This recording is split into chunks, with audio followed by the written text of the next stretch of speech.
कोल्हापूर महानगरपालिका कार्यक्षेत्रातील शालेय पोषण आहार वितरण पद्धतीत घोटाळा झालाय असा आरोप कोल्हापूर शहर आणि जिल्हा नागरिक कृती समितीच्या वतीनं करण्यात आलाय। या संदर्भात कृती समितीनं महापालिका शिक्षण समिती आणि शिक्षण उपसंचालक कार्यालयासह राज्याचे शिक्षण संचालक शरद गोसावी यांच्याकडे तक्रारी केल्यात।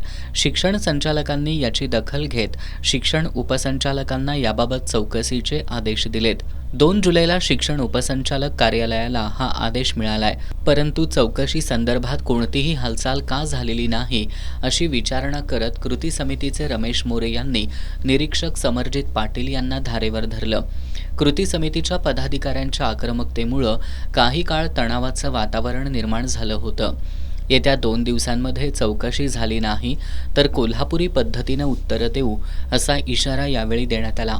राज्याचे शिक्षण संचालक गोसावी साहेबांनी कोल्हापूरच्या शिक्षण संचालकांना या गंभीर गोष्टीची तातडीनं चौकशी समिती नेमून चौकशी करा असे आदेश दिलेले असताना देखील या गोष्टीला 8-10 दिवस झाले, या ठिकाणी कुठलीही कार्यवाही झालेली नाही। याचा अर्थ राज्याच्या प्रमुखाचा या कोल्हापुरामध्ये आदेश मानला जात नाही।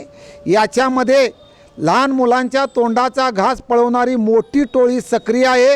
याचा पर्दाफाश होऊन मुलांच्यावर अन्याय करणाऱ्या अधिकाऱ्यांच्यावर तातडीनं कारवाई झाली पाहिजे। या मागणीसाठी आज आम्ही या ठिकाणी आलो आहोत। 2 दिवसामध्ये काय करतात बघूया, नाहीतर याला कोल्हापुरी पद्धतीनं उत्तर देऊया।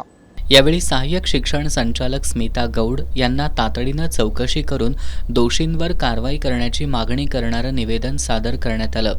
यावर गौड यांनी तातडीनं कार्यवाही करण्याचं आश्वासन दिलं।